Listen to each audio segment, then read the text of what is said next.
This is House Chat Podcast. Let's recap. Growing up, I've always loved health and health-related issues. As I went to medical school and stuff, I realized that one of my core areas was mental health. On the dimensions of health, the various aspects of health, you can group them broadly into physical, mental, social, and spiritual. And I think that out of the four, physical, mental health, I think, is the most important, because mental health basically deals with how you think, how you feel, and how you behave. Welcome back to House Chat Podcast with me, Asida. The last time we began a conversation on the topic, how crucial have mental health issues become in the light of the current global challenges. And the person helping us through it is Dr. Isaac Newman Arthur. He's a medical doctor and clinical health psychologist. Let's join the discussion.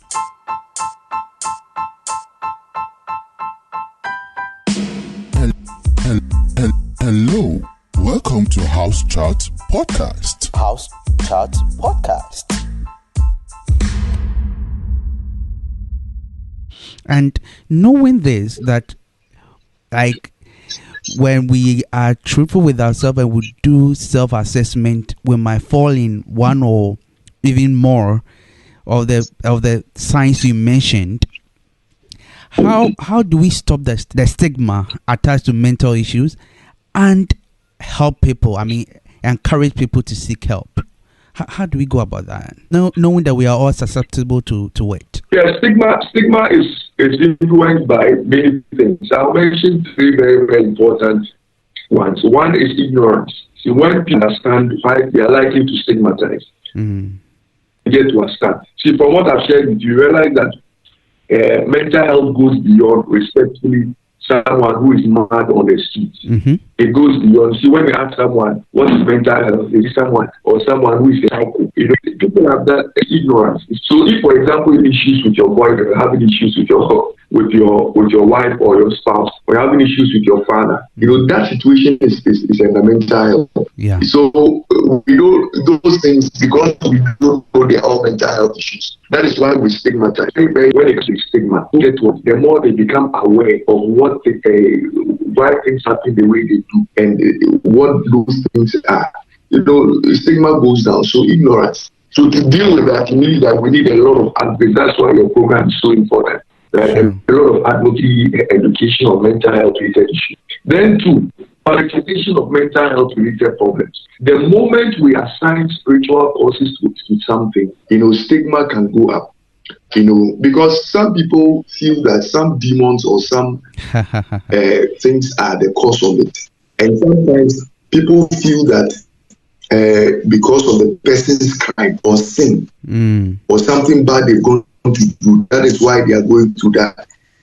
Some people feel it's a curse, in their family curse. For example, if some given with autism, they may say it's a spirit child. It was given traits. So the spirits are in control. So all spiritualization related problems creates a lot of stigma. Okay. Then, even with spiritualization, a lot of African movies, when someone goes to do bad, maybe, that's something wrong, something. The end result, the consequence of that is a mental illness. Okay. So people have that kind of mindset and they feel powerless. And sometimes I don't help to look at mental states of residents.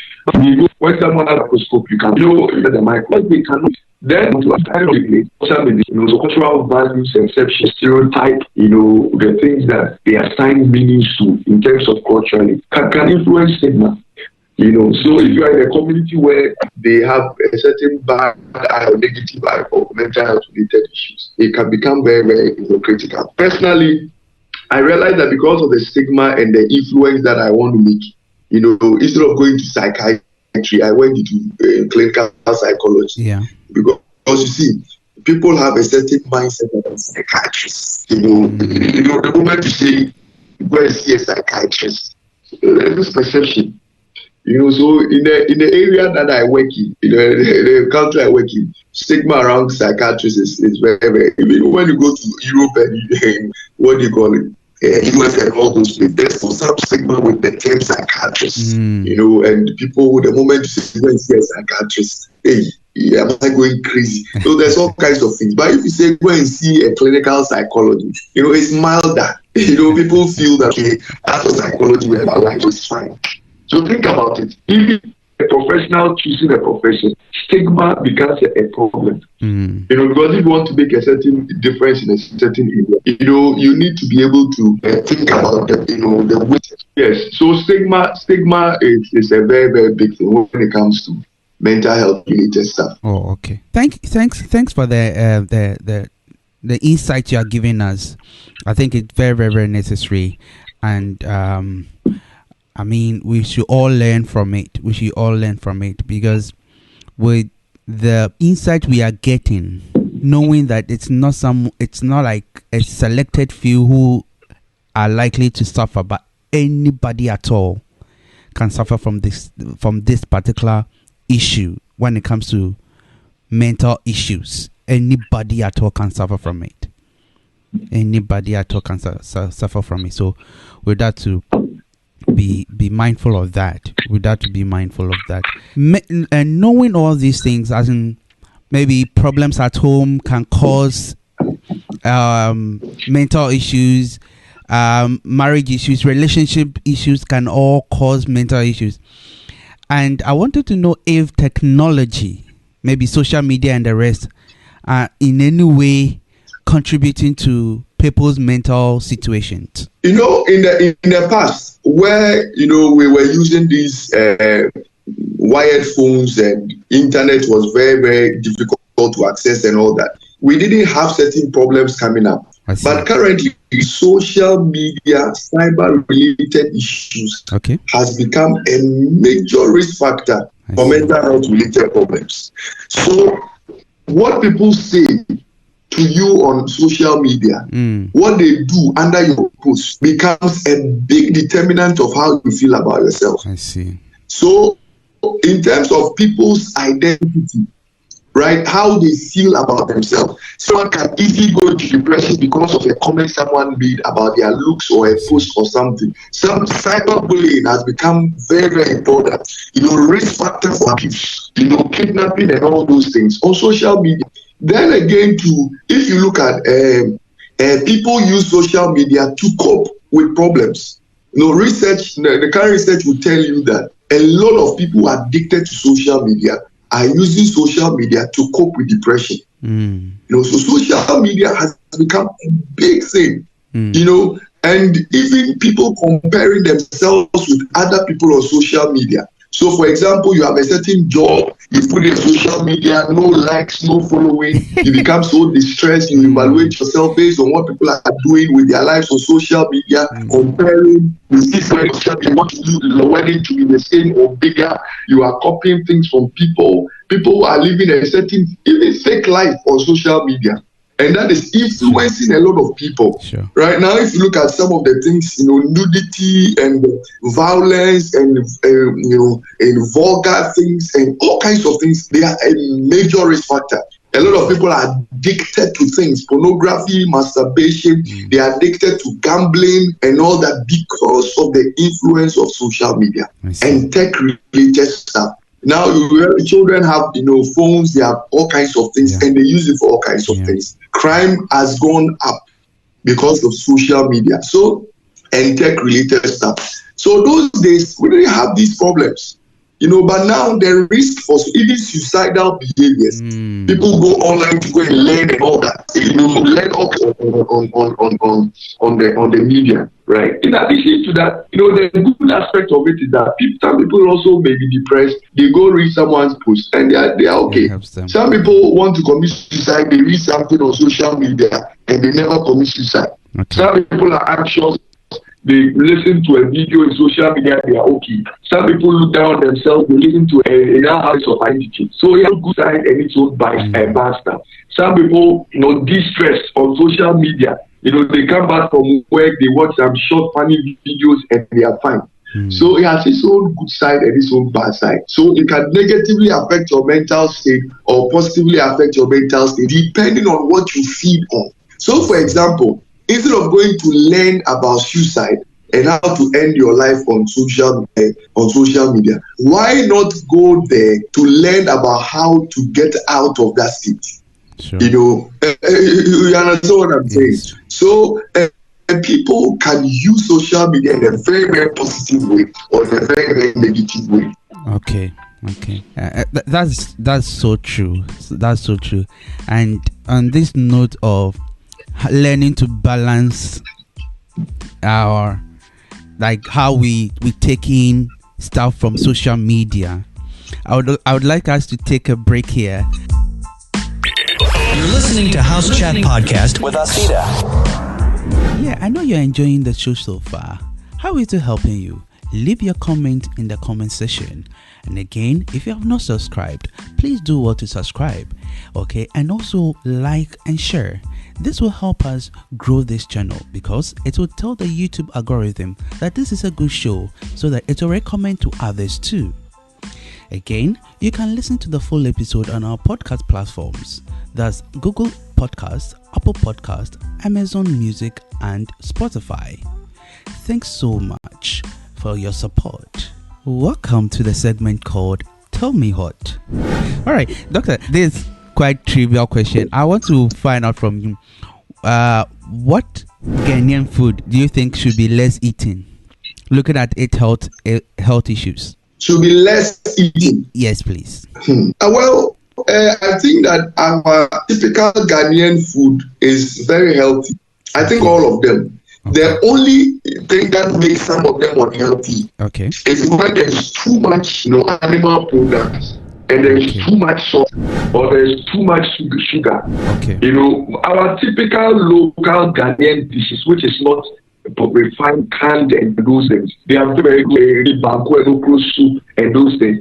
All of them are very, very good. Okay. But the problem comes with who makes it and the quantity of oil and the type of oil and whether there's too much salt and salted fish and those things. So and sometimes people use too much sugar for something. So I think all the foods are okay, but how a person makes them is important. Okay. And so those are critical things when it comes to. But as for Ghanaian dishes, they are all okay. Okay. And my last question in this segment. Infantum or disco?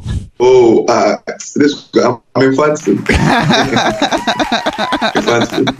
I know. I went to infantum, so infantum. And Standard is a good school. I see. But yeah, it's a good school, but there's something about infantum that the school doesn't have. Obviously, all we do, but it looks like we are gentler. Oh, okay. So for the gentle side, you like infantum. That's interesting. I intentionally asked this question because I know you're an infantum boy. So I know there wasn't any way you're going to choose a disco. Yeah, thanks for going through with us through these trivial questions with us. So listeners, this is Tell Me What. Let's continue with the program. You're listening to House Chat Podcast with Asida. So listeners, I'm talking to Dr. Isaac Newman Arthur. He's a medical doctor and clinical health psychologist, and today he's taking us through the topic: how crucial have mental health issues become in the light of the current global challenges? Yes, we have looked at a number of issues, and particularly what he mentioned is keeping watch over mental issues, and we should not allow anyone to determine, because of the stigma around mental issues, we should not just allow people's opinion about us deter us from seeking help. It's very, very, very necessary. Okay. One other thing I want to know is how can we prioritize mental health care at a time like this? How can we the healthcare aspect of it? Yeah, well, I think that governments would have to understand that there is no health without mental health. and have that in mind, that people's health status is determined by their mental health. And there is no disease you can mention on earth where you wouldn't find something that is under mental health regarding that particular illness. And so government would have to have that and add it to their budget. Budget allocation for training of more mental health professionals, giving more incentives to mental health professionals, building more mental health facilities, making it affordable and accessible to people. You see, available on national health insurance. So these things are nothing policies that decriminalize some mental health related problems like attempted suicide.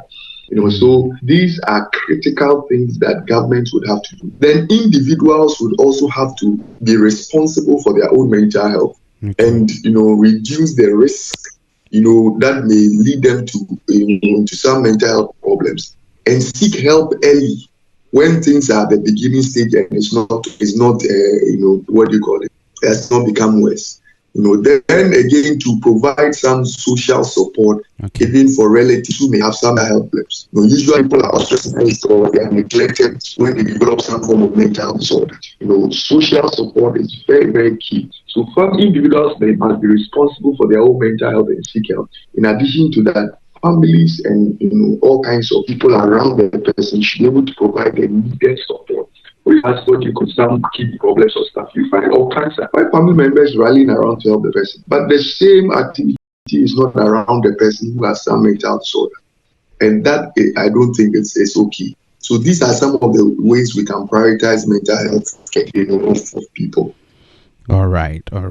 Thanks so much. But before we go, I want to find out: is there any current project or ongoing project that you want us to know, and how can we be of help? Yeah, well, with health education and stuff on that, Ghana and elsewhere. So anybody who wants to help in any way, maybe I'll give my number out, or if any person needs some mental health support, the person can also call. Or if someone wants to sponsor or fund the outreaches here, the person can get in touch, for further, because we need a lot of financial support also to push the things that we're doing. In Ghana, the number is 0249 802 500, 0249 802 500. So if anybody wants to sponsor any of these outreaches and interventions, the person can call that number or send me a WhatsApp on that number. It's a Ghana number.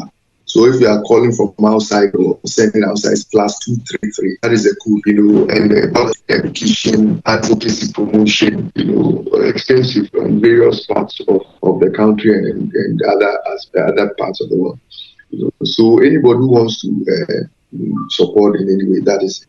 But before I go, I want to say that if you have any mental health issues, seek help. Just go to the hospital and ask to see a mental health professional, and they are likely to help you. Then again, there are things you do on a daily basis that maximizes your mental well-being and prevents the cause and progression of mental disorders. Right? Maybe I mentioned a positive mindset about life. Be positive about everything. You fail an exam, write again. You lose a relationship, find another person. You fall today, rise again. You need to be very, very positive attitude and mindset. So important. When you are negative, you can't change anything. When you are positive, you might not change anything, but the experience is better. Positive self-statements. Look in the mirror and say good things about yourself. I've got this under control. I'm going to do well. All these positive self-statements and confessions has a way of boosting your mental well-being. 2, what do you call it? Positive friendships. Any friendship that is affecting your mental health, you have a choice to maintain those friendships or let them go. Let them go for your peace of mind. If you die anyway, we cry for 3 days. Everybody moves on. So anybody in your life who is the stressor, who is a reason for your struggle and suffering, you have a choice to maintain them or shame them. And choose this hobbies, getting involved in hobbies and things that make you laugh and smile on a daily basis. So find out some of the things you can do that makes you laugh and smile on a daily basis would help. Then again, to exercise. Exercise has a way of boosting everything in your body. Then rest. There are two forms of rest: when you sleep and relaxation. Relaxation is when you go and sit somewhere very, very nice, and drinking a juice with a what do you call it? With the lemon, cut and carved at the edge of the glass, and wearing your dark glasses and looking into the air. That is relaxation. So you need both sleep and relaxation. It's very important to rest. When you rest, it's like your computer, which is freezing, you restart. And everything looks okay and new. So rest is important. Then again, to practice these virtues and forgiveness. Forgive people quickly and easily. Forgiveness is in the past. This is your necessary pain that could actually be overwhelmed. When you forgive others, you are showing yourself mercy. Okay. You are being merciful to yourself by forgiving others. Okay. Then be content, thank for it, and they are looking for what you. So thankfulness will be part and the things you do help you. Become like you and be alone. Learn how to say no. When you are tired, you're tired. Sometimes you have to let others do the job whilst you take time to rest. So learn to shut the door sometimes so that you can protect yourself. Then again, setting realistic goals and expectations. Set realistic goals and expectations. Sometimes we expect too much of ourselves, of others, even of God, and of the ones around you. You become very, very, very, anxious and worried when things are not going on the way you expect. Then prayer and meditation helps mental health significantly. Okay. Prayer and meditation, so important. Then probably I'll add that you need to identify your own risk factors. Parenting is so important. If you're a parent, take good care of kids actually their mental health. So some of these basic day-to-day, activities can help a person able to, deal with their mental health. Maximize their mental well-being so that they are happier with their lives. Okay. All right. Thanks so much. Thank you so much, Doctor. So listeners, that's our program today. This has been House Chat Podcast with me, Asida, and we had on the show Dr. Isaac Newman Arthur. He's a medical doctor and a clinical health psychologist, and he helped us to navigate through the topic: how crucial have mental health issues become in the light of current global challenges. And he has given us some great insight, and we've learned a lot. I want to trust that with all that he has told us, you'll be able to put them into practice. Doctor, so we are so much grateful for joining us. So do well to like and share if you are watching on YouTube, and subscribe if you have not done so. You can also listen to us on our podcast platforms: Google Podcast, Apple Podcast, Spotify, Amazon Music, and you will enjoy the best from us. Thank you so much. Join us another time. Bye bye. This has been House Chat Podcast. Thanks for your time.